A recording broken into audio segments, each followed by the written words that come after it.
తొలి యోధుడవు, పోరాడవలే నీవే, పోరాడవలే నీవే, ప్రభు శక్తితో పోవాలి.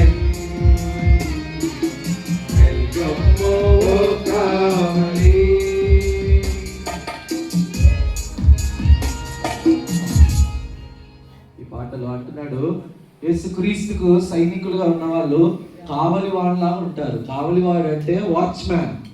వాచ్మ్యాన్ రాత్రిపూట నిద్రపోతాడా? ఎందుకని నిద్రపోడు?